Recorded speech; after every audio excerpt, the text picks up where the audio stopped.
UDF-ൽ മാത്രമല്ല കോൺഗ്രസിനകത്തും പൊട്ടിത്തെറിയുടെ ലക്ഷണങ്ങൾ കാണിച്ചുകൊണ്ട് UDF കൺവീനർ PP തങ്കച്ചൻ ഇന്നൊരു ബോംബ് പൊട്ടിച്ചിരിക്കുന്നു. UDF ഘടകകക്ഷികളെ നിരീക്ഷിക്കാൻ സ്പെഷ്യൽ ബ്രാഞ്ചിനെ ചുമതലപ്പെടുത്തിയിരുന്നതായി ആണ് UDF കൺവീനറായ PP തങ്കച്ചൻ പറഞ്ഞിരിക്കുന്നത്. RSPയുടെയും ജനതാദളിന്റെയും ചില നീക്കങ്ങൾ ഇതിലൂടെ മനസ്സിലാക്കാനായെന്നും തങ്കച്ചൻ പറഞ്ഞു. ജനതാദളിന്റെ നേതാക്കന്മാരും അതുപോലെ തന്നെ RSPയുടെ നേതാക്കന്മാരും അത് സമ്മതിച്ചു. അവർ തന്നെ പറഞ്ഞു, അങ്ങനെ ഞങ്ങളെ ചിലപ്പോൾ സമീപിച്ചു, ഞങ്ങൾ അങ്ങോട്ടില്ല എന്ന് അവരോട് പറഞ്ഞു. അവരുടെ സംസ്ഥാന സെക്രട്ടറി അദ്ദേഹവും അതുപോലെ തന്നെ ജനതാദളിന്റെ ഷെയ്ഖ് പി ഹാരിസ് പറഞ്ഞു, എന്നൊരു ശ്രമം ഉണ്ടായിരുന്നു, പക്ഷേ ഞങ്ങൾ UDF വിട്ട് LDF-ലേക്ക് ഇല്ല എന്ന് പറഞ്ഞു. സ്പെഷ്യൽ ബ്രാഞ്ചിൻ്റെ പണി ഇതാണ്. രാഷ്ട്രീയ സാഹചര്യങ്ങൾ ഏത് കാലഘട്ടങ്ങളിലും ഏത് ഗവൺമെൻറ് അധികാരത്തിലിരുന്നാലും ഈ പൊളിറ്റീഷ്യൻസിൻ്റെ ഓരോ കക്ഷികളുടെയൊക്കെ രാഷ്ട്രീയ നീക്കങ്ങൾ പരിശോധിക്കുക എന്നത് സ്പെഷ്യൽ ബ്രാഞ്ചിൻ്റെ ചുമതലയാണ്. അതൊരു പ്രത്യേകത എന്നല്ല, ഏത് കാലഘട്ടങ്ങളിലും ഉള്ളതാണ്. അവരതിനെ നോക്കും, അങ്ങനെയാണ് അവർക്ക് ആ രഹസ്യം മനസ്സിലായത്. അത് ശരിയാണെന്ന് ഇവർ സമ്മതിച്ചിട്ടുണ്ട്, ഘടകകക്ഷികൾ സമ്മതിച്ചിട്ടുണ്ട്. സ്പെഷ്യൽ ബ്രാഞ്ചിനെ രാഷ്ട്രീയക്കാരുടെ നീക്കങ്ങൾ മനസ്സിലാക്കാനായി ഉപയോഗിക്കുന്നു എന്നാണ് PP തങ്കച്ചൻ പറഞ്ഞിരിക്കുന്നത്. ഈ വിഷയം നമ്മളിപ്പോൾ ചർച്ച ചെയ്യുന്നു. ഇന്ന് ന്യൂസ് ആൻഡ് വ്യൂസിൽ നമ്മോടൊപ്പം അതിഥികളായി ശ്രീ ജോർജ് ജോസഫ് ചേരുന്നു. റിട്ടയേർഡ് പോലീസ് സൂപ്രണ്ടാണ്. അദ്ദേഹം സ്പെഷ്യൽ ബ്രാഞ്ചും ക്രൈം ബ്രാഞ്ചും കൈകാര്യം ചെയ്തിട്ടുള്ള ഉദ്യോഗസ്ഥൻ കൂടിയാണ്. അതോടൊപ്പം മാധ്യമപ്രവർത്തകരായ ഫക്രുദ്ദീൻ അലി, ഷാജൻ സ്കറിയ, A സജീവൻ എന്നിവർ ചേരുന്നു. ശ്രീ PP തങ്കച്ചനെ തന്നെ നമ്മൾ അതിഥിയായി ഇന്നത്തെ ന്യൂസ് ആൻഡ് വ്യൂസിൽ പ്രതീക്ഷിക്കുന്നു. അതോടൊപ്പം ഷെയ്ഖ് ഹാരിസ്, ജനതാദൾ U നേതാവിനെയും. ആദ്യം തന്നെ നമുക്ക് ശ്രീ ജോർജ് ജോസഫിലേക്കൊന്ന് പോകാം. ശ്രീ ജോർജ് ജോസഫ്, താങ്കൾ ഇപ്പോൾ കണ്ടിരുന്നല്ലോ PP തങ്കച്ചൻ പറഞ്ഞ ആ അഭിപ്രായ പ്രകടനം.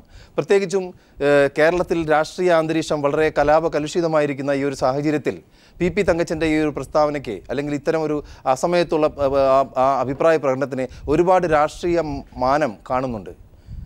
സ്പെഷ്യൽ ബ്രാഞ്ച് പോലീസ് ഇങ്ങനെയാണോ?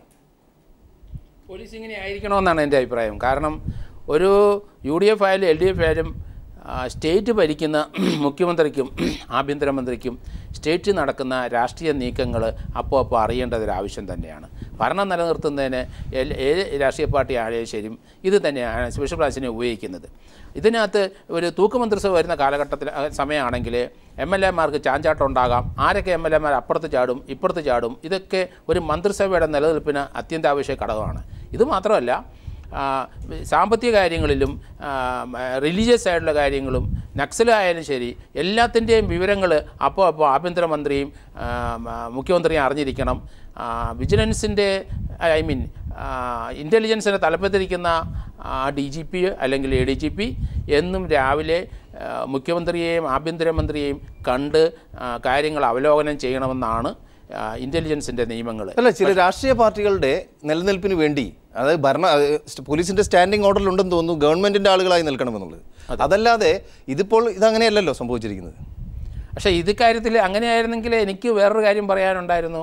ഈ രാഷ്ട്രീയ പാർട്ടികൾക്ക് വരുമ്പോൾ CPM-നും കോൺഗ്രസിനും അതുപോലെ രാഷ്ട്രീയ പാർട്ടികൾക്ക് അവരുടേതായ ഇൻ്റലിജൻസ് സംവിധാനങ്ങളുണ്ട്. പക്ഷേ RSP UDF-ലോട്ട് വരുന്ന കാര്യത്തിൽ ഇൻ്റലിജൻസ് നേരത്തെ ഉണ്ടായിരുന്നാണ് ഞാൻ മനസ്സിലാക്കിയിരിക്കുന്നത്. പക്ഷേ അത് CPM ആ കാര്യം വിട്ടുപോയി, അല്ലെങ്കിൽ CPM-ൻ്റെ ഇൻ്റലിജൻസിൽ അതൊരു ഫെയിലിയർ ആയിരുന്നു എന്നാണ് എനിക്ക് കിട്ടിയിരിക്കുന്ന വിവരങ്ങൾ. അതുകൊണ്ട് രാഷ്ട്രീയ പാർട്ടികൾ തീർച്ചയായിട്ടും മറ്റുള്ള രാഷ്ട്രീയ പാർട്ടികളുടെ നീക്കങ്ങൾ അപ്പോൾ അറിയും. അത് അറിയേണ്ട ഒരു ആവശ്യകതയാണ്. ഭരണം നിലനിർത്തേണ്ടത് അത് അത്യന്താപേക്ഷിക ഘടകമാണ്.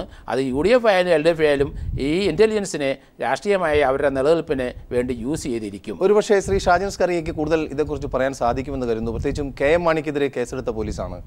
അതേസമയം അതിനേക്കാൾ കൂടുതൽ കൈക്കൂലി വാങ്ങി എന്ന ആരോപണ വിധേയരായവർക്കെതിരെയൊന്നും നടപടിയൊന്നും വന്നിട്ടുമില്ല. പ്രത്യേകിച്ചും രമേശ് ചെന്നിത്തല ഉമ്മൻചാണ്ടിക്ക് വഴങ്ങി ആഭ്യന്തര വകുപ്പ് കൈകാര്യം ചെയ്യാൻ തയ്യാറല്ലാത്ത സാഹചര്യം നേരത്തെ തന്നെ നിലനിൽക്കുന്നുണ്ട്. എങ്ങനെയാണ് ഇതിനെ നോക്കിക്കാണുന്നത് ശ്രീ ഷാജൻ സ്കറിയ? ഇത് ഈ ഉമ്മൻചാണ്ടി വലിയ രാഷ്ട്രീയ കൗശലക്കാരനാണ്, നമുക്കെല്ലാം അറിയാം. അത് പ്രത്യേകിച്ച് ആരും പറയേണ്ട കാര്യമില്ല.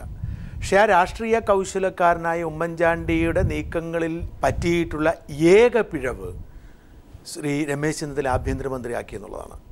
ഒരുപക്ഷെ പൊളിറ്റിക്കൽ സമ്മർദ്ദങ്ങളുണ്ടാവാം, അപ്പോഴത്തെ സാഹചര്യങ്ങളുണ്ടാവാം. പക്ഷേ രമേശ് ചെന്നിത്തല മുഖ്യമന്ത്രി ഉമ്മൻചാണ്ടിക്കുള്ള ഒരു രീതിയല്ല രമേശ് ചെന്നിത്തലയുടെ രീതി. എന്ന് അദ്ദേഹം അധികാരത്തിലെത്തി അന്നു മുതൽ വളരെ കൃത്യമായ ഒരു അജണ്ട സെറ്റ് ചെയ്ത് പോലീസിനെ തൻ്റെ ലക്ഷ്യത്തിന് വേണ്ടി ഉപയോഗിക്കുകയാണ്. രമേശ് ചെന്നിത്തലയുടെ ആത്യന്തികമായ ലക്ഷ്യം എന്ന് പറയുന്നത് മുഖ്യമന്ത്രിയാകുക എന്നുള്ളതാണ്. അതെന്നാകും എന്നുള്ളത് രണ്ടാമത്തെ കാര്യം.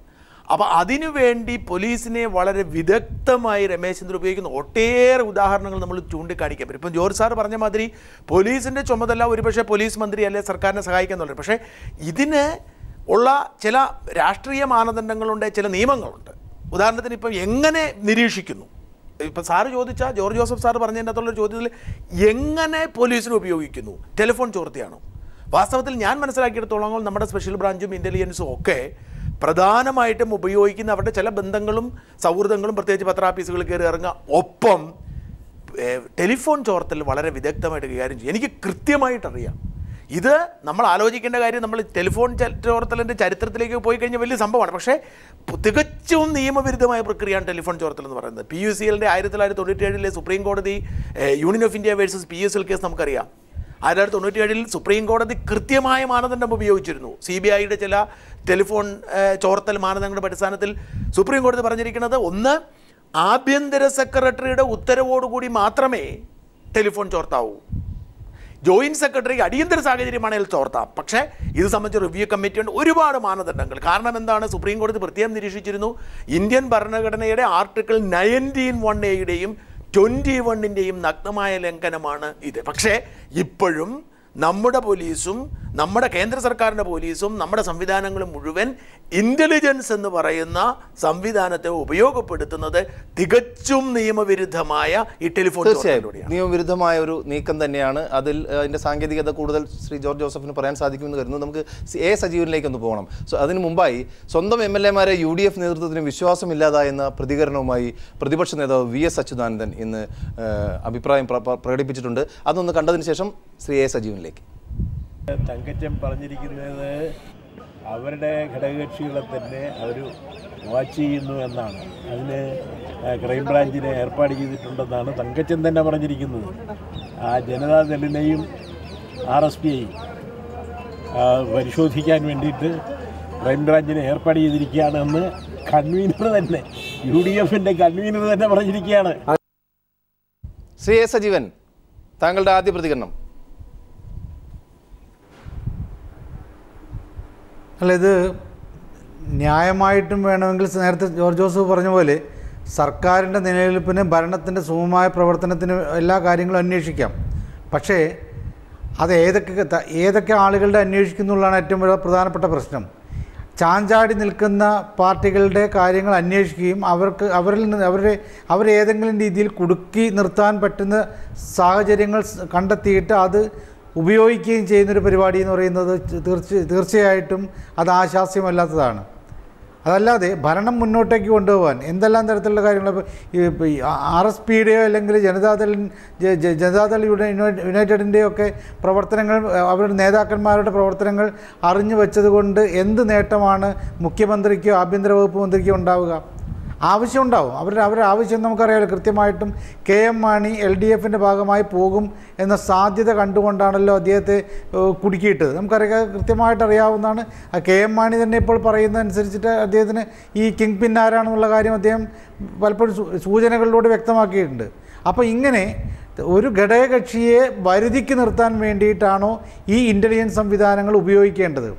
പോലീസ് എന്തായാലും അങ്ങനെ നിൽക്കും. ഒരു പോലീസുകാർക്ക് വേറെ നിവൃത്തിയൊന്നുമില്ല. കാരണം ആഭ്യന്തര വകുപ്പ് മന്ത്രിയോ മുഖ്യമന്ത്രിയോ ഒക്കെ പറയുന്ന ഇൻ്റലിജൻസ് സംവിധാനങ്ങൾ കൺട്രോൾ ചെയ്യുന്ന ആളുകൾ പറയുന്നതിനനുസരിച്ച് പോവുകയല്ലാതെ അതിനെ ധിക്കരിക്കാൻ ഒരിക്കൽ പോലും പോലീസിന് കഴിയില്ല, എത്ര ഉന്നതനായ ഉദ്യോഗസ്ഥനാണെങ്കിലും.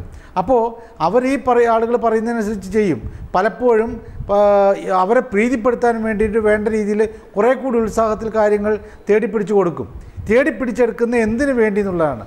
നമ്മുടെ രാജ്യത്തിൻ്റെ, നമ്മുടെ സംസ്ഥാനത്തിൻ്റെ ഭരണം സുഗമമാക്കാൻ വേണ്ടിയാണെങ്കിൽ കൊള്ളാം. ഈ വീരേന്ദ്രകുമാറിൻ്റെയോ അല്ലെങ്കിൽ മറ്റാരുടെയെങ്കിലുമൊക്കെ രഹസ്യങ്ങൾ ചോർത്തിയിട്ട് അവരുടെ പ്രവർത്തനങ്ങൾ കണ്ടെത്തിയിട്ട് അത് നമ്മുടെ സംസ്ഥാനത്തിൻ്റെ ഭരണ സംവിധാനം നല്ല നിലയിൽ കൊണ്ടുപോകാൻ വേണ്ടിയിട്ടാണെങ്കിൽ കുഴപ്പമില്ല. തീർച്ചയായും മടങ്ങി വരാം. ഒരു കാര്യം, ഒരു ശ്രീ ഫക്രുദ്ദീൻ അലി, വിശ്വാസവഞ്ചന കൂടിയുണ്ട് ഇതിനകത്ത്. അതോടൊപ്പം തന്നെ പോലീസിനെ ഉപയോഗിച്ച് ഭരണ സംവിധാനത്തിലെ ചില വക്ര നീക്കങ്ങൾക്ക് തുടക്കം കുറിച്ചത് അടിയന്തരാവസ്ഥ കാലം തൊട്ട് തന്നെ ഉണ്ടെന്ന് നമുക്കറിയാം. എങ്ങനെ നിരീക്ഷിക്കുന്നു? തീർച്ചയായും അടിയന്തരാവസ്ഥ കാലം തൊട്ട് മാത്രമല്ല, ബ്രിട്ടീഷ് കാലഘട്ടത്തിലും പോലീസ് സംവിധാനം തന്നെ ഉപയോഗപ്പെടുത്തിയിരുന്ന അതിന് വേണ്ടിയിട്ടാണ് പ്രധാനമായിട്ടും. പിന്നെ രണ്ടാമത്തെ കാര്യം എന്ന് വെച്ചാൽ അതിനുശേഷം തിരു കൊച്ചി ഗവൺമെൻറ് കാലഘട്ടത്തിലും പിന്നെ EMS ഗവൺമെൻറ് കാലഘട്ടം ഈ രീതിയിലെല്ലാം പോലീസ് എപ്പോഴും ഭരണകൂടത്തിന് കീഴ്പ്പെട്ട് തന്നെയാണ് നിൽക്കുക. അൽത്തൂസനെ പോലെയുള്ള ആളുകളെ കൃത്യമായിട്ട് പറഞ്ഞിട്ടുണ്ട്, സ്റ്റേറ്റിൻ്റെ മർദ്ദകോപാധിയാണ്, supportive apparatus of the state ആണ് പോലീസ്. അങ്ങനെ തന്നെ നിൽക്കണം ജനാധിപത്യ സംവിധാനത്തിൽ. മർദ്ദനോപാധിയായിട്ടല്ല, അത് പൊളിറ്റിക്കൽ എക്സിക്യൂട്ടീവ് വഴിപ്പെട്ട് തന്നെ നിൽക്കണം. പക്ഷേ ഇവിടെ എന്താണ് നമ്മൾ കാണുന്നത്? ഈ വീരൻ്റെ ജനതാദൾ എന്ന് പറഞ്ഞാൽ കേരളത്തിൽ ഏറ്റവും ഇൻറ്റഗ്രിറ്റിയുള്ള പൊളിറ്റിക്കൽ പാർട്ടികളിൽ ഒന്നാണ്. അക്കാലത്ത് ഒരു സംശയമില്ല. LDF പോയിട്ടുണ്ട്, തക്കതായ കാരണം ഈ മാണിനെ പോലെയൊന്നല്ല. അപ്പോൾ ഇങ്ങനെ ഒരു രാഷ്ട്രീയ പാർട്ടീനെ പോലും ചോർത്തുക, അതിൻ്റെ രഹസ്യങ്ങൾ പോലും ചോർത്തുക എന്നുള്ളത് ജനാധിപത്യം ഭരണകൂടത്തിന് ഇവിടെ രാഷ്ട്രീയ പാർട്ടികൾക്ക് കൊടുത്ത അധികാരാവകാശങ്ങളെ ദുർവിനിയോഗം ചെയ്യുകയാണ്. ഇവർ ഈ രീതിയിൽ വളരെ സാധുവായിട്ടുള്ള മനുഷ്യന്മാരുടെ ജീവിതത്തിൽ പോലും ഇവർക്ക് ഭീഷണിയാണെന്ന് തോന്നിയാൽ അവർ കടന്നു കയറും. ഭരണഘടന നേരത്തെ പറഞ്ഞ പോലെ നമുക്ക് അനുവദിച്ച് തന്നിട്ടുള്ള അധികാരാവകാശങ്ങൾ ദുർവിനിയോഗം ചെയ്യും. ഇതിനെയാണ് നമ്മൾ എതിർക്കുന്നത്. രാജ്യം കേസ് തന്നെ പലപ്പോഴും ഞാൻ കേട്ടിട്ടുണ്ട്, അച്യുത മേനോനോ അല്ലെങ്കിൽ കരുണാകരനോ പോലും ഈ സംഭവങ്ങൾ അറിഞ്ഞിട്ടില്ല, പിന്നെ ഇത് എക്സിക്യൂട്ട് ചെയ്ത പോലീസുകാരാണ്. ആ രീതിയിലുള്ള പോലീസിനെ നമ്മൾ എതിർക്കുകയും വേണം ശക്തമായി. ഇപ്പോൾ എൻകൗണ്ടർ കില്ലിംഗ് നമ്മൾ പലപ്പോഴും കേട്ടിട്ടുണ്ട്. എൻകൗണ്ടർ കില്ലിംഗ് പലപ്പോഴും പൊളിറ്റിക്കൽ എക്സിക്യൂട്ടീവ് അറിയാതെ സ്ഥാനമാനങ്ങൾക്ക് വേണ്ടി പോലീസ് തന്നെ നടത്തിയതാണ് ഒന്നാമത്തെ കാര്യം. രണ്ടാമത് ഗുജറാത്ത് കലാപമായിട്ട് ബന്ധപ്പെട്ട് നമ്മൾ ഏറ്റവും കൂടുതൽ ഗുജറാത്ത് ഗവൺമെന്റിനെ കുറ്റപ്പെടുത്തുന്നത് എന്താ? ശ്രീകുമാറിനെ പോലെയുള്ള പോലീസ് ഉദ്യോഗസ്ഥർ നൽകിയ ഇന്റലിജൻസിന് വിവരങ്ങൾ അവർ ഉപയോഗപ്പെടുത്തില്ല എന്ന് പറഞ്ഞുകൊണ്ടാണ്. അതുകൊണ്ട് പോലീസിനെതിരായിട്ട് ആര് ഉപയോഗപ്പെടുത്തി എന്നുള്ളതാണ് പ്രധാനമായിട്ടുള്ള പ്രശ്നം. ഒരുപക്ഷെ ഷാജൻ സ്കറിയ, ഇപ്പോൾ അടുത്തിടെ ഉണ്ടായ 1-2 സംഭവങ്ങൾ, പ്രത്യേകിച്ചും KM മാണി ഇടതുപക്ഷത്തേക്ക് പോകുന്നു എന്നുള്ള ചില റിപ്പോർട്ടുകൾ, അതുകൂടാതെ അഴിമതി ആരോപണവുമായി ബന്ധപ്പെട്ട് പോലീസ് നടത്തിയ ചില നീക്കങ്ങൾ, ഇതിലെല്ലാം ചില നിഗൂഢതകൾ നിലനിൽക്കുന്നു. ചില രാഷ്ട്രീയ UDF-നകത്ത് തന്നെയുള്ള ചില പടലപ്പിണക്കങ്ങളുടെ ലക്ഷണങ്ങൾ കാണിക്കുന്നു. പ്രത്യേകിച്ചും ഇന്ന് PP തങ്കച്ചൻ ഇത്തരം ഒരു പ്രതികരണം നടത്തിയതിലൂടെ എങ്ങനെ കാണുന്നു? ഈ PP തങ്കച്ചൻ്റെ പ്രസ്താവന വാസ്തവത്തിൽ കഴിഞ്ഞ ഒരു 6-7 മാസമായി UDF സർക്കിളുകളിൽ വളരെ സജീവമായി ചർച്ച ചെയ്യപ്പെട്ടുകൊണ്ടിരിക്കുന്ന ഒരു വിഷയത്തിൻ്റെ സ്ഥിരീകരണമാണ്. എനിക്ക് വളരെ കൃത്യമായിട്ടറിയാം. ഞാൻ മുമ്പ് സൂചിപ്പിച്ച മാതിരി മുമ്പേ ഞാൻ ആദ്യം അഭിപ്രായം പറഞ്ഞപ്പോൾ സൂചിപ്പിച്ച മാതിരി ആഭ്യന്തരമന്ത്രിയെ സംബന്ധിച്ചിടത്തോളം അദ്ദേഹത്തിൻ്റെ ചില അജണ്ടകളുണ്ട്. അദ്ദേഹം പോലീസിനെ ഉപയോഗിച്ചുകൊണ്ട് അജണ്ടകൾ നടപ്പിലാക്കാൻ ശ്രമിക്കുന്നുണ്ട്. അങ്ങനെ നടപ്പിലാക്കുന്നതിൽ ഒരു കണ്ടിന്യൂവേഷനാണ് ഇത്. ഇപ്പം നമ്മൾ പെട്ടെന്ന് ഈ RSPയിലേക്കും വളരെ സാധുക്കളായതുകൊണ്ടാണ് RSPയിലേക്കും ജനതാദളിലേക്കും വരുന്നത്. വാസ്തവത്തിൽ തുടങ്ങിയത് ലീഗിലാണ്. നമുക്കുള്ള കൃത്യമായിട്ടറിയാം, ആഭ്യന്തരമന്ത്രിയായി ചുമതലയേറ്റതിന് ശേഷം ആദ്യം ചെയ്തത്, കാരണം ഉമ്മൻചാണ്ടി എന്ന് പറയുന്ന മുഖ്യമന്ത്രിയുടെ ഇടതും വലത്തും നിൽക്കുന്ന കരുത്തന്മാരായ 2 നേതാക്കന്മാർ PK കുഞ്ഞാലിക്കുട്ടിയും KM മാണിയാണ്. ഇവരെ രണ്ടിനെയും സ്വാധീനിച്ചാൽ മാത്രമേ, ഇവരെ രണ്ടിനെയും മനം മാറ്റിയാൽ മാത്രമേ ആഭ്യന്തരമന്ത്രി ആയിരിക്കുന്ന രമേശ് ചെന്നിത്തലയ്ക്ക് മുഖ്യമന്ത്രി എന്നിരുന്ന ഒരു സങ്കല്പത്തിൻ്റെ അടുത്തേക്ക് ചിന്തിക്കാൻ പോലും പറ്റത്തുള്ളൂ. അപ്പോൾ എന്തു ചെയ്തു? സൂരജ് എന്ന് പറയുന്ന പൊതുമരാമത്ത് വകുപ്പിൻ്റെ സെക്രട്ടറിയെ വളരെ വിദഗ്ധമായി പോലീസ് കുരുക്കുന്നു എന്ന് പറഞ്ഞാൽ അദ്ദേഹം അഴിമതിക്കാരനല്ലെന്നുള്ളത് വളരെ കൃത്യമായ അഴിമതിക്കാരനാണ് അദ്ദേഹം. പക്ഷേ ആ അഴിമതി കുഞ്ഞാലിക്കുട്ടിയുടെ അടുത്ത് കൊണ്ട് എത്തിച്ചു നിർത്തുന്നു. കുഞ്ഞാലിക്കുട്ടിയോട് മിണ്ടാതിരിക്കാൻ പറയുന്നു. പിന്നെ നമ്മൾ കാണുന്നത് ബാർക്കോഴയാണ്. വീണ്ടും ഞാൻ ആവർത്തിക്കുന്നു, ബാർക്കോഴ എല്ലാവർക്കും അറിയാം.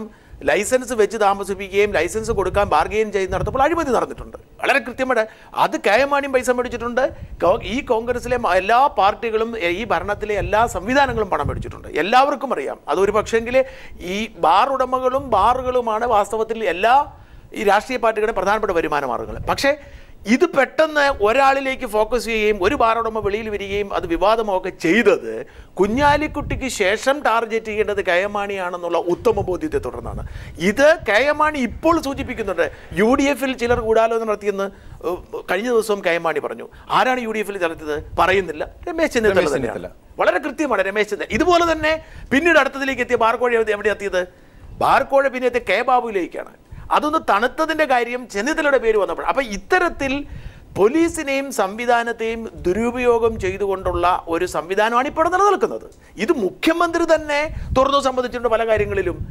എനിക്ക് കൃത്യമായിട്ടറിയാം, KM മാണിയുടെ സോഴ്സുകളിലൊക്കെ പറഞ്ഞിട്ടുണ്ട്, എനിക്ക് കണക്ക് കൂട്ടാൻ കഴിയുന്നത് അല്ല, എനിക്ക് ചെയ്യാൻ കഴിയുന്നതിനപ്പുറത്തേക്കാണ് ചില തീരുമാനങ്ങൾ പോകുന്നത്, ചില നടപടികൾ പോകുന്നത് മുഖ്യമന്ത്രി തന്നെ പറഞ്ഞിട്ടുണ്ട്. ഇപ്പം ഞാൻ കഴിഞ്ഞ ദിവസം കേട്ടു, ഈ മാസം നിർണായകമാണ്, ഈ മാസത്തെ ചില പൊളിറ്റിക്കൽ ഡെവലപ്മെൻറ്റ് ഉണ്ടാകുന്നു, ആ ഡെവലപ്മെൻറ്റിൽ മുഖ്യമന്ത്രി ആകുമെന്നും അദ്ദേഹത്തോട് ഏതൊരു ജോലിസിന് ഉപദേശിച്ചു എന്നാണ് ഞാൻ കേട്ടിട്ടുള്ളത്. നടക്കുന്നുണ്ട്. അതെ അതെ അതെ. അത്തരത്തിൽ ശ്രീ എ സജീവൻ, ഈ UDF-ലെ ഈ രാഷ്ട്രീയ അപ്രമാദിത്വം, പ്രത്യേകിച്ചും ചില കേന്ദ്രങ്ങളിൽ കേന്ദ്രീകരിച്ചുകൊണ്ടുള്ള ചില രാഷ്ട്രീയ നീക്കങ്ങൾ പോലീസിനെ കൃത്യമായി ഉപയോഗപ്പെടുത്തിക്കൊണ്ടിരിക്കുന്ന ഒരു സാഹചര്യം, ഇതിൻ്റെ രാഷ്ട്രീയ പ്രത്യാഘാതം എങ്ങനെയാണ്? പ്രത്യേകിച്ചും ജനതാദൾ യുണൈറ്റഡ് വീരേന്ദ്രകുമാർ വെറുതെ ഇരിക്കുമെന്ന് കരുതുന്നുണ്ടോ? അല്ല, വീരേന്ദ്രകുമാറിനെ പോലുള്ള ആളുകൾക്ക് ഒരു പ്രത്യേക പ്രകോപനത്തിലൂടെ മറുകണ്ഠം ചാടാൻ കഴിയില്ല. നേരത്തെ തന്നെ ഷാജൻ പറഞ്ഞ പോലെ ഒരു പ്രത്യേക റീസൺ കൊണ്ടാണ് ഈ വീരേന്ദ്രകുമാറിൻ്റെ പാർട്ടി LDF വിട്ടിട്ടുള്ളത്. അവർ എത്രയോ കാലമായിട്ട് LDFൻ്റെ ഭാഗമായി നിന്നവരാണ്. ഒരിക്കൽ പോലും കോൺഗ്രസിൻ്റെ പ്രത്യയശാസ്ത്രമായിട്ടൊന്നും അതിൻ്റെ ആശയഗതിയുമായിട്ട് യോജിച്ച് പോകാൻ പറ്റാത്ത ആളുകളാണ്. അപ്പോൾ അവർ പക്ഷേ എന്നാൽ പോലും ഇപ്പോൾ UDFൻ്റെ ഭാഗമാണ് എന്നതുകൊണ്ട് ഒരു രാഷ്ട്രീയ മര്യാദയുടെ പേരിൽ മാത്രമാണ് ജനതാദൾ യുണൈറ്റഡ് ഇപ്പോഴും അവിടെ നിൽക്കുന്നത്. അവർക്കൊരിക്കലും താല്പര്യം കൊണ്ടല്ല. നമുക്ക് തന്നെ പല ജനതാദൾ യുണൈറ്റഡ് നേതാക്കന്മാരുമായിട്ട് സംസാരിക്കുമ്പോഴേക്കും അവരുടെ മനസ്സ് ഒരിക്കൽ പോലും കോൺഗ്രസ് പാളയത്തിലല്ല ഉള്ളത്. പക്ഷേ ഇങ്ങനെ ഒരു പ്രകോപനം കൂടി ഉണ്ടാകുമ്പോൾ സ്വാഭാവികമായും അവർ മാറി ചിന്തിക്കുന്നതിനെക്കുറിച്ച് ഉള്ള സാധ്യതയുണ്ട്. മാത്രമല്ല ഇപ്പോഴത്തെ പുതിയ ദേശീയ രാഷ്ട്രീയത്തിലെ കാലാവസ്ഥ എന്ന് പറയുന്നത് ഇപ്പോഴത്തെ CPM പാർട്ടി കോൺഗ്രസിൽ പ്രത്യേകമായി ഉയർന്നു വന്നിട്ടുള്ള ഒരു നിർദ്ദേശവും ഒരു ആശയവും എന്ന് പറയുന്നത് ഇടതുപക്ഷ ഏകീകരണവും ഇടതുപക്ഷത്തോടൊപ്പം തന്നെ മതേതര ശക്തികളെ ഏകീകരിച്ച് കൊണ്ടുവന്നിട്ട് ഇവിടെയുള്ള വർഗീയ ഫാസിസ്റ്റ് ശക്തികൾക്ക് എതിരെ പടപൊരുതുകയും അതിനെ തകർക്കാൻ വേണ്ടിയുള്ള ശ്രമം നടത്തുകയും അതിന് CPM നേതൃത്വം കൊടുക്കണം എന്നുള്ളതാണ് പറഞ്ഞിട്ടുള്ളത്. അപ്പോൾ ഈ RSPയും ജനതാദൾ യുണൈറ്റഡും എല്ലാം ഈ ഒരു പരിവാറിൻ്റെ ഇതിൻ്റെ ഒരു ഭാഗമായിട്ട് മാറേണ്ടി വരും.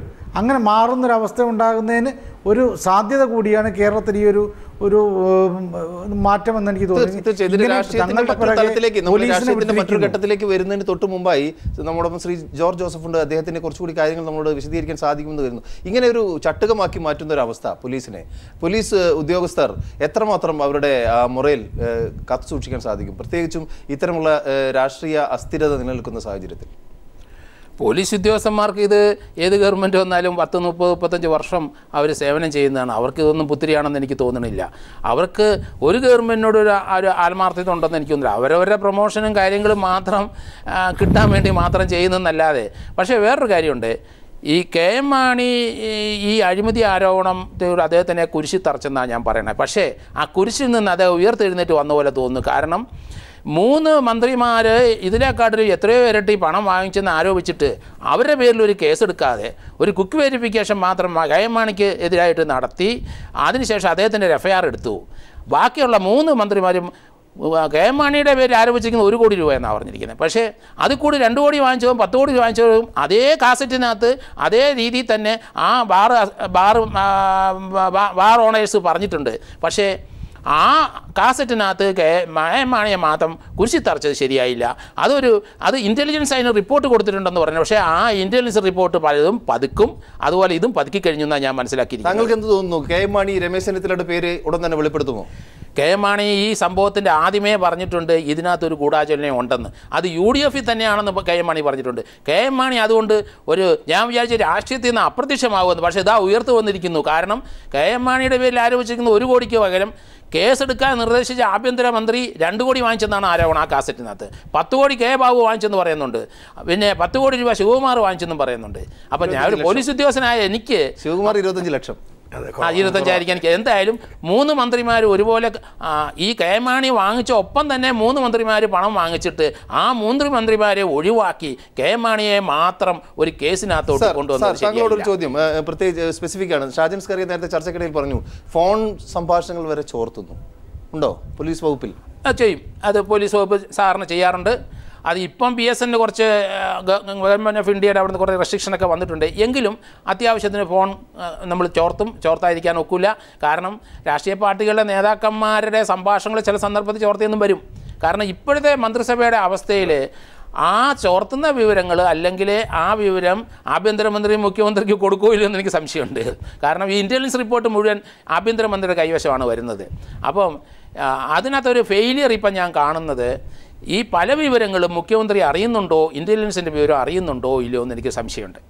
കാരണം ഇപ്പോഴത്തെ രാഷ്ട്രീയ നീക്കങ്ങൾ ഒരു പോലീസ് ഉദ്യോഗസ്ഥൻ ഇൻ്റലിജൻസ് രീതിയിൽ നമ്മൾ നോക്കിക്കഴിയുമ്പം ഇപ്പോൾ ഒരു 3ാം മുന്നണി രംഗപ്രവേശനം ചെയ്തിരിക്കുന്നു എന്നാണ് ഞാൻ മനസ്സിലാക്കിയത്. പക്ഷേ അത് ഇൻ്റലിജൻസ് കിട്ടിയിട്ടുണ്ടോ എന്നും എനിക്ക് സംശയമുണ്ട്.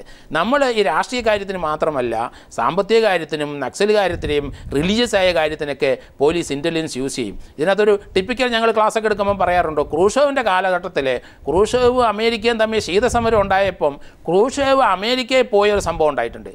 അന്ന് അദ്ദേഹത്തിൻ്റെ ഗസ്റ്റ് ഹൗസിൽ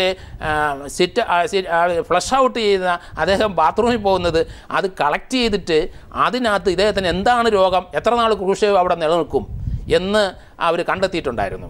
അതുപോലെ നമ്മുടെ സാമ്പത്തിക കാര്യമെന്ന് വെച്ചാൽ അമേരിക്കൻ സാമ്പത്തികം ഒബാമ മാറിക്കഴിഞ്ഞാൽ ആ സാമ്പത്തികം അങ്ങേരുടെ കാലഘട്ടത്തിൽ മുഴുവൻ കൊണ്ടു നടക്കാൻ പറ്റുമോ? അതിനുള്ള ആരോഗ്യം അദ്ദേഹത്തിനുണ്ടോ? ഇത് ഇൻ്റലിജൻസ് വർക്കാണ്, IB ചെയ്യും. ശരി, ശ്രീ ഫക്രുദ്ദീൻ അലി, രാഷ്ട്രീയക്കാരുടെ ആയുസ്സും രാഷ്ട്രീയ പാർട്ടികളുടെ വരെ ആയുസ്സും പോലീസുകാർക്ക് കണ്ടെത്താൻ സാധിക്കുമെന്നാണ് ശ്രീ ജോർജ് ജോസഫ് പറയുന്നത്.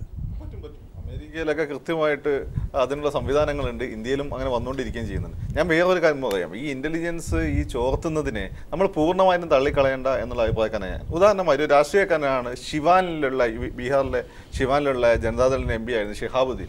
അയാൾ ISIൻ്റെ ചാരനാണ്. അത് അവരുടെ നാട്ടിലെ പോലീസുകാർക്ക് ഇന്റലിജൻസ് അദ്ദേഹത്തിന് അറിയാവുന്ന കാര്യമാണ്. അത് കേരളത്തിലാണെങ്കിൽ പോലും ഇങ്ങനെയുള്ള രാഷ്ട്രീയക്കാരതൊക്കെ ചോർത്തണം, ഈ രാജ്യത്ത് നിലനിൽപ്പിന് അത്യാവശ്യം. പക്ഷേ ഈ ഒരു ഓപ്ഷൻ ഉപയോഗപ്പെടുത്തിക്കൊണ്ട് വീരനെ പോലെയുള്ള നിരപദ്രവകാരികളെ ഇവിടെ സാധാരണ പാവപ്പെട്ട മനുഷ്യർ ഗവൺമെന്റിനെതിരെ അല്ലെങ്കിൽ വർഗീയതക്കെതിരെ അഭിപ്രായം വന്ന് അവരെയും ചോർത്തുന്നതിനാണ് നമ്മൾ എതിർക്കുന്നത്. ഇതിൽ വിവേചനത്തോടു കൂടി വേണം നമ്മൾ ഇടപെടാൻ. ബ്ലാങ്കറ്റ് ആയിട്ട് അത് ശരി ഇത് തെറ്റ് എന്ന് പറയാൻ പറ്റില്ല. നിക്സന് ഭരണം നഷ്ടപ്പെടാൻ പ്രധാനപ്പെട്ട കാരണം എന്താ? അമേരിക്കയിൽ ഇത്തരം ഒരു കേസായിരുന്നു, വാട്ടർഗേറ്റ്.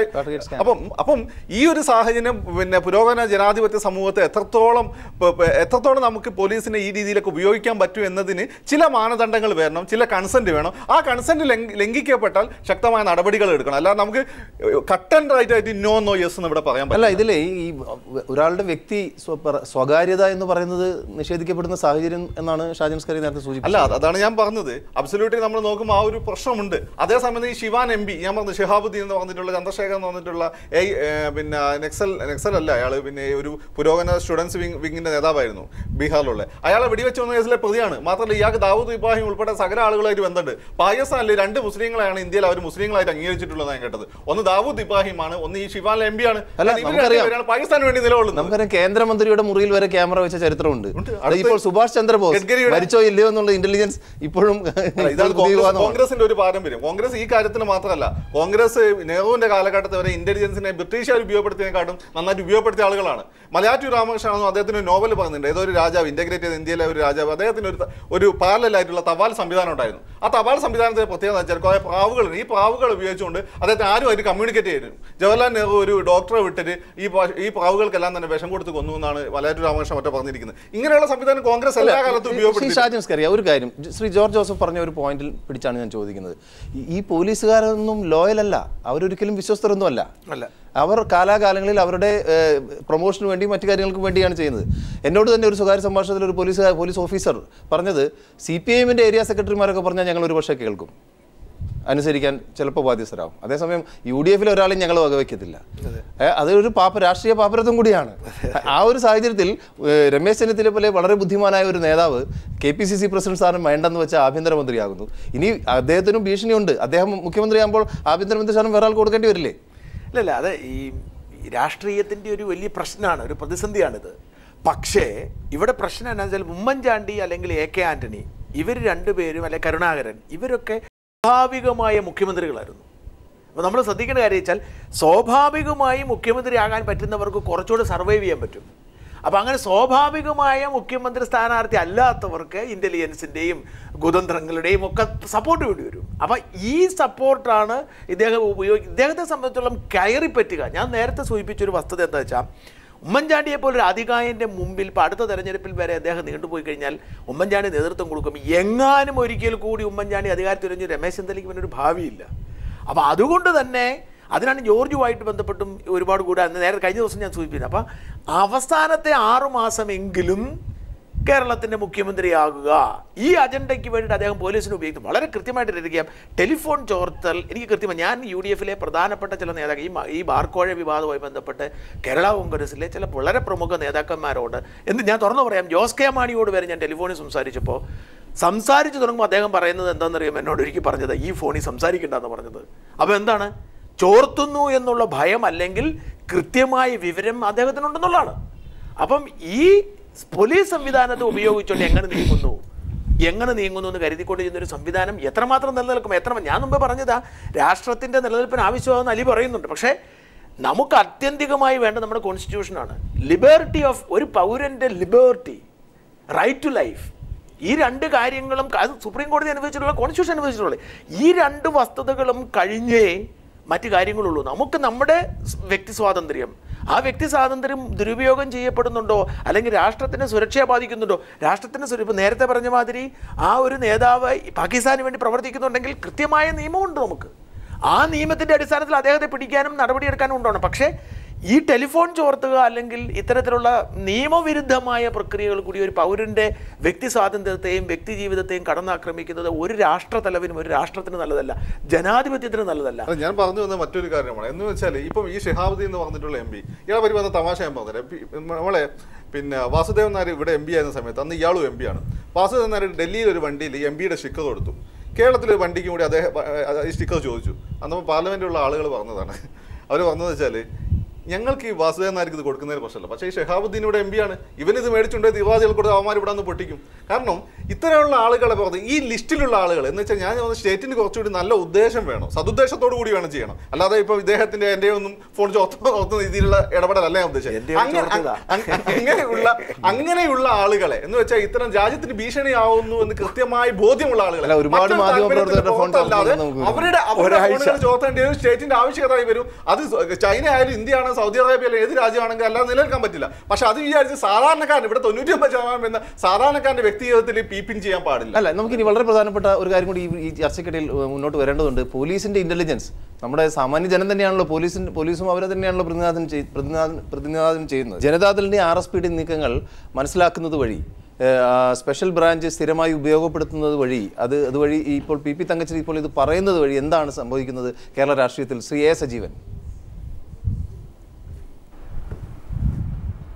അല്ല, ഇതിൽ പ്രധാനപ്പെട്ടൊരു കാര്യം, ജനതാദളിൻ്റെയും RSPയുടെയും ഒക്കെ നീക്കങ്ങൾ അന്വേഷിച്ച് എടുക്കേണ്ട കാര്യം എന്താണെന്ന് നോക്കണം.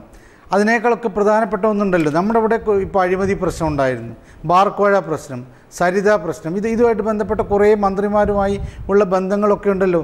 ഇൻ്റലിജൻസ് ശരിക്കും ഇത്തരം വിവരങ്ങൾ കൃത്യമായിട്ടും ഏതൊക്കെ മന്ത്രി, ഏതൊക്കെ MLA, ഏതൊക്കെ രാഷ്ട്രീയ നേതാവ് ഇതിന് ഉൾപ്പെട്ടിട്ടുണ്ടെന്ന് ഉള്ള കാര്യം കൃത്യമായി അന്വേഷിക്കുകയും അത് ഭരണാധികാരികൾക്ക് കൊടുക്കുകയും ഭരണാധികാരികൾക്ക് അതിൻ്റെ പേരിൽ നടപടിയെടുക്കാൻ പറ്റുമെന്നുള്ള കാര്യം രണ്ടാമത്തേത്. അവർ തന്നെ കുറ്റവാളികളാവുന്ന പ്രശ്നങ്ങളുണ്ടോയെന്നൊരു വേറെ കാര്യം. ഇത് അന്വേഷിക്കാൻ നമുക്ക് നാട്ടുകാർക്ക്, പൊതുജനത്തിന് താല്പര്യമുള്ള വിഷയമാണ്. പൊതുജനത്തിന് ഏറ്റവും കൂടുതൽ കൗതുകമുള്ളതും അവർ സ്വീകരിക്കുന്നതും അവർ ആവേശം കൊള്ളുന്നതുമായിരിക്കും. കാരണം നമ്മുടെ ഭരണത്തിന് കീഴിൽ തന്നെ നടക്കുന്ന എല്ലാ പ്രശ്നങ്ങളും അഴിമതികളൊക്കെ തടയാനാണ് ഈ പോലീസ് സംവിധാനം ഉപയോഗിക്കുന്നതെങ്കിൽ, പോലീസ് നേരത്തെ ഇദ്ദേഹം പറഞ്ഞ പോലെ ഫോൺ ചോർത്തൽ ഉൾപ്പെടെ ചെയ്യുകയാണെങ്കിൽ അത് നല്ല കാര്യമാണ്. രാജ്യദ്രോഹപരമായ കാര്യങ്ങളോ ഭീകര നടപടികളൊക്കെ ഉണ്ടാവുകയാണെങ്കിൽ അതിനൊക്കെ തടയാൻ വേണ്ടി ആണ് ഈ സംവിധാനം ഉപയോഗിക്കേണ്ടത്. അതിന് പകരം ജനതാദൾ അപ്പുറത്തേക്ക് പോകുമോ ഇപ്പുറത്തേക്ക് പോകുമോ, മാണി LDFൻ്റെ പക്ഷത്ത് നിൽക്കുമോ എന്നൊക്കെ അന്വേഷിച്ചിട്ട് സ്വന്തം കസേര ഉറപ്പിക്കലാണല്ലോ പ്രശ്നം. ഏറ്റവും വലിയ പ്രശ്നം അതാണ്. സ്വന്തം കസേര ഉറപ്പിക്കുന്നതിനപ്പുറത്തേക്ക് ഈ സംസ്ഥാനത്തിൻ്റെ ക്ഷേമത്തിന് വേണ്ടി ആണോ ഇവരൊക്കെ ഇത് നടത്തുന്നത്? അല്ലല്ലോ. ഒന്നുകിൽ നേരത്തെ ഫക്രുദ്ദീൻ പറഞ്ഞ പോലെ ഇത് ഒരാളുടെ താല്പര്യം അല്ലെങ്കിൽ മറ്റാൾ വീഴ്ത്താനുള്ള താല്പര്യം, ഇങ്ങനെയല്ലാതെ ഇത് നമ്മളൊക്കെ ആഗ്രഹിക്കുന്ന എന്താണ്? ഈ പോലീസ് സംവിധാനം. ഇപ്പോൾ നേരത്തെ പോലീസുകാർ പറഞ്ഞു പോലീസുകാർക്ക് ഇവരോട് ആരോടും താല്പര്യമില്ലെന്ന് പറഞ്ഞു. ഇവർ കൊടുക്കുന്ന വിവരങ്ങൾ ശരിയാണെന്നുള്ളത് എന്താ ഉറപ്പ്? ഞാൻ കുറേ കാലം റിപ്പോർട്ടിങ്ങിൽ ഇരുന്നുള്ള ആളാണ്. എനിക്കറിയാം ഇൻ്റലിജൻസ് ഓഫീസർമാർ പലപ്പോഴും നമ്മുടെ അടുത്തുനിന്നുള്ള കാര്യങ്ങൾ അന്വേഷിച്ചെടുത്തിട്ട് നമ്മൾ പറയുന്ന അഭിപ്രായങ്ങളായിരിക്കും ഇവരുടെ റിപ്പോർട്ടായിട്ട് പോകുന്നത്. അത് എത്രയോ അങ്ങനെ പലപ്പോഴും ഉണ്ടായിട്ടുണ്ട്. അപ്പോൾ ഇങ്ങനെ ഇത് വിശ്വസനീയമായ റിപ്പോർട്ട് പോലും ആവണമെന്നില്ല. അപ്പോൾ ജനതാദളിൻ്റെ അകത്ത് നടക്കുന്ന കാര്യങ്ങൾ, വീരേന്ദ്രകുമാർ ഇത് വ്യക്തിപരമായിട്ട് ചെയ്യുന്ന കാര്യങ്ങളൊക്കെ അദ്ദേഹത്തെ കുരുക്കാൻ, അദ്ദേഹത്തെ ഞാൻ പറഞ്ഞത് ഏതൊരു രാഷ്ട്രീയ നേതാവിനെ അങ്ങനെ കുരുക്കാൻ മാത്രമുള്ള ഒരു ചതിപ്രയോഗമായിട്ട് മാറുമ്പോഴാണ് ഏറ്റവും വലിയ പ്രശ്നമാകുന്നത്. അത് നമുക്ക് ആർക്കും ആശാസ്യമായിട്ട് തന്നെ തോന്നുന്നില്ല. കാരണം ഇത് ഇവിടെ നടന്ന ബാർക്കോഴ അഴിമതി ഉൾപ്പെടെയുള്ള കാര്യങ്ങൾ, ഇവിടെ കുറേ മന്ത്രിമാരുടെ പേര് പറഞ്ഞല്ലോ. ഇവിടെ മുൻ കേന്ദ്രമന്ത്രി ഉൾപ്പെടെയുള്ള കോൺഗ്രസിൻ്റെ ഒരു ഉന്നതനായ നേതാവ് ഇവിടെ വന്നിട്ട് 10 കോടി വാങ്ങിപ്പോയെന്ന് ആദ്യം ഇതിനിടക്കാലത്ത് ഈ രമേശ് പറഞ്ഞിരുന്നു. അപ്പോൾ ഇതൊക്കെ എന്തുകൊണ്ട് പുറത്തു കൊണ്ടല്ല? മറ്റൊരു കാര്യം കൂടി സജീവൻ താങ്കളുടെ ശ്രദ്ധയിൽപ്പെടുത്തുകയാണ്. ഏതാനും നാളുകൾക്ക് മുമ്പ് ശ്രീ PC ജോർജ് പറയുകയുണ്ടായി, PP തങ്കച്ചൻ എന്ന് പറയുന്നത് ഉമ്മൻചാണ്ടിയുടെ ചട്ടുകമാണ്, ടൂളാണ്. അപ്പോൾ തീർച്ചയായും ആ ഒരു ചട്ടുകം ഇന്ന് ആയുധം അവരുടെ ലക്ഷ്യം രമേശ് ചെന്നിത്തലയിലേക്കല്ലേ? അല്ല, തീർച്ചയായിട്ടും ആയിരിക്കും. കാരണം ഇത് കോൺഗ്രസ്സിലെ ഗ്രൂപ്പിനെ കുറിച്ച് നമുക്ക് പറയേണ്ട കാര്യമില്ലല്ലോ. കോൺഗ്രസ്സിലെ ഗ്രൂപ്പുകാർ അവർ ഏത് നിമിഷവും അവർ ഭയക്കുന്നത്, ഓരോ ഗ്രൂപ്പ് നേതാവും ഭയക്കുന്നത് സ്വന്തം പാർട്ടിക്കകത്തുള്ള എതിരാളിയെയാണ്. ഒരിക്കൽ പോലും VS അച്യുതാനന്ദനെയോ കോടിയേരി ബാലകൃഷ്ണനെയോ പിണറായി വിജയനെയോ ഈ രമേശ് ചെന്നിത്തലയോ ഉമ്മൻചാണ്ടിയോ പേടിക്കില്ല. കാരണം അവരൊക്കെ ഒരു പരിധി വരെ രാഷ്ട്രീയ മര്യാദ കാണിക്കുമെന്നറിയാം. ഈ സ്വന്തം മുന്നണിയിലെ ആളുകളെ പോലും അവർക്ക് ഭയക്കേണ്ടതില്ല.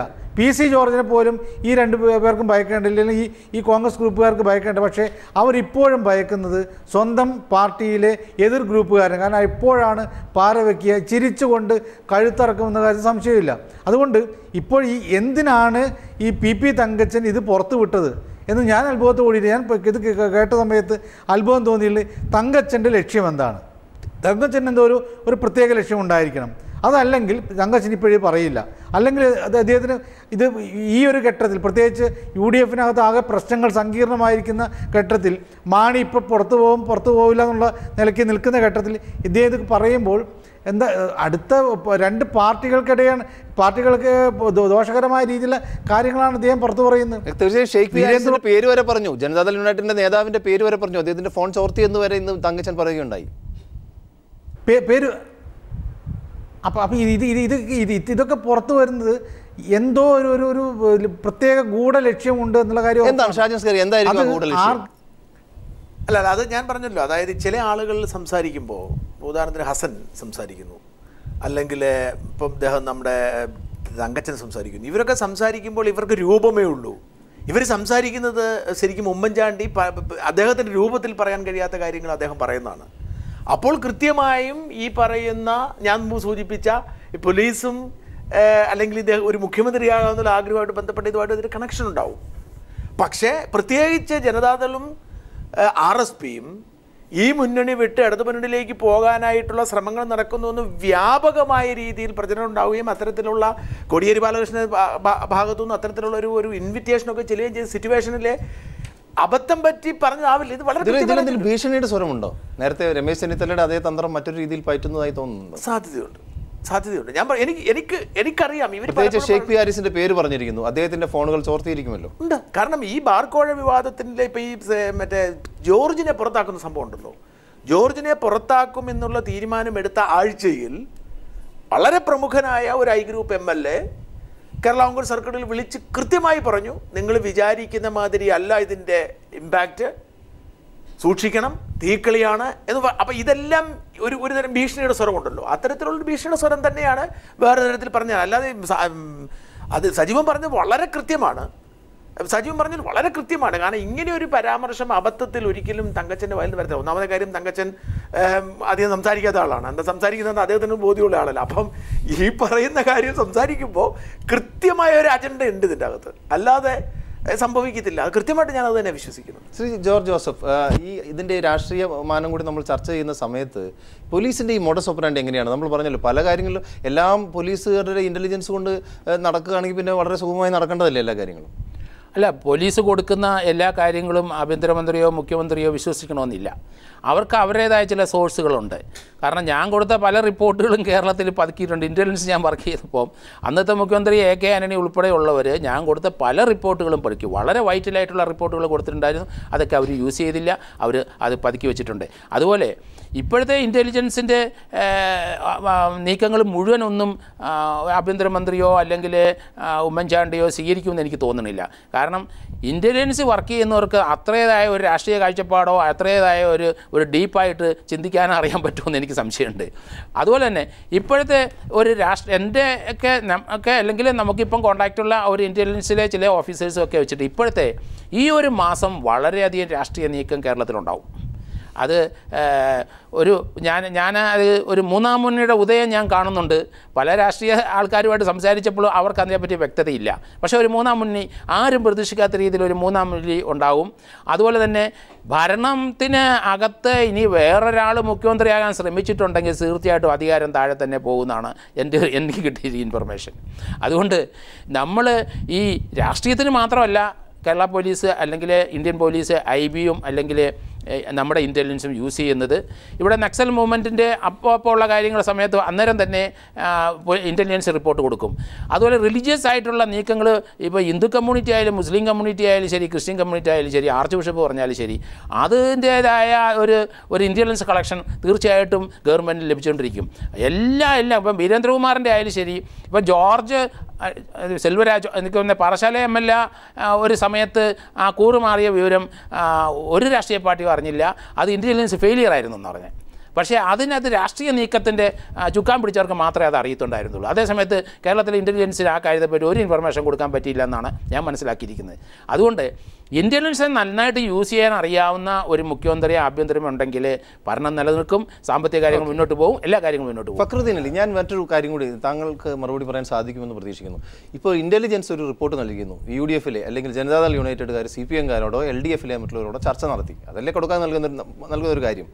ഇത് ഇത്രമാത്രം രഹസ്യമായി ഒരു ഇൻ്റലിജൻസ് റിപ്പോർട്ടൊക്കെ കൊടുക്കേണ്ട കാര്യമുണ്ടോ? രാഷ്ട്രീയ കക്ഷികൾ പലപ്പോഴും മുന്നണി മാറാറുണ്ട്, ചർച്ചകൾ നടത്താറുണ്ട്, അന്യോന്യം പരസ്പരം ധാരണയിലെത്താറുണ്ട്. അതിന് ഇത്രമാത്രം ഇൻ്റലിജൻസിൻ്റെ ഒക്കെ ആവശ്യമുണ്ടോ? അല്ല, ഇതിൻ്റെ ഒരു രണ്ട് കാര്യങ്ങൾ. ഒന്ന്, ഇദ്ദേഹം പറഞ്ഞ പോലെ ഇതിൻ്റെ ഉള്ളിൽ തങ്കച്ചൻ പറയുന്നതിന് മറ്റൊരുപാട് മാനങ്ങളുണ്ട്. പല അർത്ഥങ്ങൾ തങ്കച്ചൻ അതിന് കൽപ്പിക്കുന്നുണ്ട്, പലരെയും സേവ് ചെയ്യുന്നുണ്ട്. രണ്ടാമത്തെ കാര്യം എന്ന് വെച്ചാൽ ഈ സാധാരണഗതിയിൽ ഈ പ്രശ്നമല്ലേ ഇന്ന് വെച്ചാൽ ഒരു തൂക്ക് മന്ത്രിസഭ പോലെയുള്ള ഒരു തിൻ മെജോറിറ്റിയാണുള്ളത്. എന്തും സംഭവിക്കാം. ഉമ്മൻചാണ്ടിയെ സംബന്ധിച്ചോളം പരമാവധി അധികാരത്തിൽ പിടിച്ചു തൂങ്ങണം. രണ്ടാമത്, ഇന്ന് മുഖ്യമന്ത്രി ആകാൻ പറ്റി രമേശൻ ഇത് ഇനിയിപ്പോൾ കോൺഗ്രസ് 20-ലുണ്ടാവും, UDF 20-ലുണ്ടാവും, മുഖ്യമന്ത്രി ആകാൻ പറ്റുമെന്ന് അറിയില്ല. സ്വാഭാവികമായിട്ട് ഒരുപാട് രാഷ്ട്രീയമായിട്ടുള്ള കുതിര കച്ചവടങ്ങൾക്കും ചാട്ടങ്ങളും ഒക്കെ സാധ്യതയുണ്ട്. അത് മുൻകൂട്ടി കണ്ടുകൊണ്ടാണ് ഈ രീതിയിലുള്ള ഇന്റലിജൻസ് ഉപയോഗം നടത്തിയത്. പക്ഷേ എനിക്ക് ഏറ്റവും രസകരമായി തോന്നിയത് തങ്കച്ചൻ എത്ര നിഷ്കളങ്കമായിട്ടാണ് ഈ കാര്യങ്ങൾ പറഞ്ഞതെന്നല്ല. പോലീസിന്റെ പണി അതല്ല. പോലീസിന്റെ പണി ഇതാ.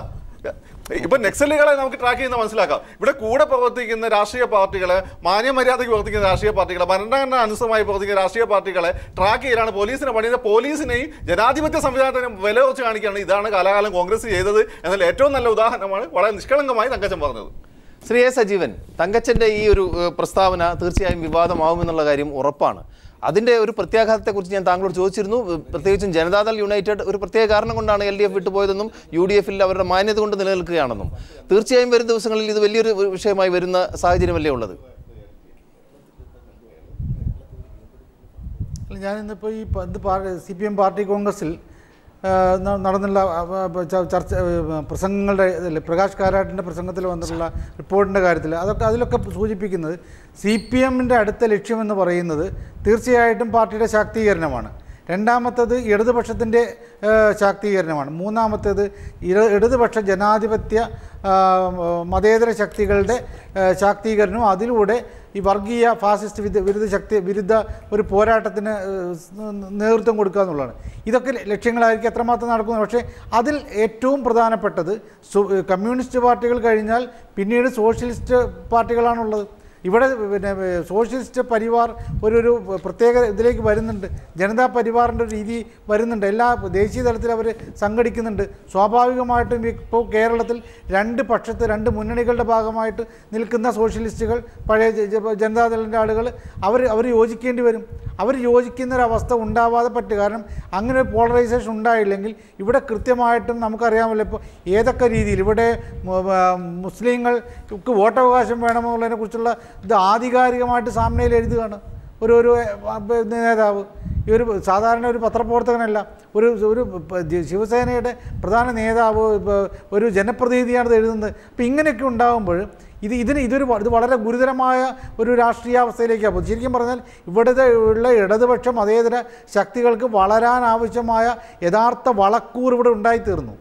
ഇവിടെ നിന്ന് വളർന്നു വന്നില്ലെങ്കിൽ പറ്റില്ല. അപ്പോൾ അതിൽ ഞാൻ വിചാരിക്കുന്നത് ഇവിടെയുള്ള കമ്മ്യൂണിസ്റ്റ് പാർട്ടികളും ഇടതുപക്ഷവും മതേതര ശക്തികളും എല്ലാം ഒന്നിക്കുന്ന ഒരു ഇതുണ്ട്. നേരത്തെ ജോർജ് ജോസഫ് പറഞ്ഞ പോലെ കേരളത്തിലൊരു മൂന്നാം മുന്നണിയുടെ സാധ്യതയില്ല. ഇവിടെ ഇപ്പോഴത്തെ മുന്നണികൾക്കിടയിൽ ഒരു മൊത്തമായിട്ടൊരു കലങ്ങിമറയിൽ ഉണ്ടായിട്ട് ഇതിനൊരു ഫോർമേഷൻ ഉണ്ടാകും. സ്വാഭാവികമായിട്ടും ഇവിടെ രണ്ട് മുന്നണികൾ തന്നെ ശക്തമായി നിൽക്കും. ആ മുന്നണികൾ നിൽക്കുമ്പോൾ അത് ആരൊക്കെ നയിക്കണം എന്നുള്ളൊരു പ്രശ്നമാണ് ഇപ്പോൾ കോൺഗ്രസ്സിലുള്ളത്. അടുത്ത ഭരണം കിട്ടില്ല എന്ന് കോൺഗ്രസ് നേതാക്കന്മാർക്ക് അറിഞ്ഞാൽ നമ്മുടെ ഇവിടെയുള്ള ഇതുവരെയുള്ള ഇക്വേഷൻ വെച്ചുകൊണ്ട് അതിനടുത്ത ഭരണം കിട്ടാൻ വേണ്ടി താല്പര്യങ്ങൾ കൂടി ഒരു പക്ഷേ ഇതിൻ്റെയൊക്കെ പിന്നിൽ കളിക്കുന്നുണ്ടാവാം. അതോടൊപ്പം തന്നെ ഇവിടെ ജനതാദൾ ഉൾപ്പെടെയുള്ള പാർട്ടികൾ അവർ RSP ഇവരൊക്കെ എന്തായാലും ഇപ്പോൾ RSP രണ്ടാവുന്ന സമയത്ത് വരെ RSP മുന്നണി വിട്ടുപോകുന്ന സമയത്ത് പോലും നമുക്കറിയാം ചന്ദ്രയൂഢനെ പോലുള്ള ആളുകൾ പോകാൻ മനസ്സ് കാണിച്ചിരുന്നില്ല. അങ്ങനെ ഒരു വിഭാഗം അവിടെ ഇപ്പോഴും മറുപുറം പോയാൽ പോലും ഇപ്പോഴും LDF മനസ്സുമായിട്ട് നിൽക്കുന്ന ആളുകളുണ്ട്. അതേപോലെയാണ് ജനതാദളുടെ വളരെ ജെന്യുവിനായിട്ടുള്ള കാര്യമായിരുന്നു. അവർ ഒരു പ്രശ്നം പരിഹരിച്ചിരുന്നെങ്കിൽ അവരിപ്പോഴും LDFൻ്റെ ഭാഗമായിരുന്നു. അപ്പോൾ അവരുടെ മനസ്സിവിടെയാണ്. സ്വാഭാവികമായും ഇത് പോകുന്നത് തടയാനുള്ള എന്തൊരു തന്ത്രമുണ്ട്. അതോടൊപ്പം തന്നെ മുന്നണിക്കകത്തുള്ള ചില പ്രശ്നങ്ങൾ, അല്ലെങ്കിൽ പാർട്ടിക്കകത്തുള്ള ചില പ്രശ്നങ്ങളുണ്ട്. ഇതൊക്കെയാണ്. അപ്പോൾ അതുകൊണ്ട് ഇത് പ്രത്യാഘാതം ഉണ്ടാക്കുമെന്നുള്ളൊരു സംശയമില്ല. അതല്ലെങ്കിൽ ഈ ജനതാദളിൻ്റെ നേതാക്കന്മാർ വീരേന്ദ്രകുമാറിനെ പോലുള്ള ആളുകളൊക്കെ എല്ലാം സഹിച്ച് നിൽക്കാൻ തയ്യാറാവുന്ന അത്രയും വലിയൊരു ഋഷിതുല്യമായ മനസ്സുള്ള ആളുകളൊക്കെ ആയിരിക്കണം. രാഷ്ട്രീയക്കാർക്ക് അങ്ങനെ ഋഷിതുല്യമായ മനസ്സുണ്ടാവുമെന്ന് ഞാൻ വിചാരിക്കുന്നില്ല. തീർച്ചയായും ശ്രീ എ സജീവൻ, നീതിന്യായ നടത്തിപ്പിനും സംസ്ഥാനത്തിൻ്റെ ഭരണം സുഗമമാക്കുന്നതിനും ആണ് പോലീസിനെ ഉപയോഗിക്കുന്നതെങ്കിൽ വളരെ നല്ലത്. അല്ലെങ്കിൽ വളരെ ശക്തമായ പ്രത്യാഘാതം പോലീസിൻ്റെ ഭാഗത്തു നിന്ന് പോലും ഉണ്ടാകുമെന്നുള്ളൊരു അവസ്ഥയിലേക്കാണ് കാര്യങ്ങൾ നീങ്ങുന്നത്. വളരെ ഈ ചർച്ചയിൽ പങ്കെടുത്ത എല്ലാ അതിഥികൾക്കും, പ്രത്യേകിച്ച് ശ്രീ ജോർജ് ജോസഫ്, ശ്രീ ഷാജൻ സ്കറിയ, ഫക്രുദ്ദീൻ അലി, എ സജീവൻ എന്നിവർക്കും നന്ദി.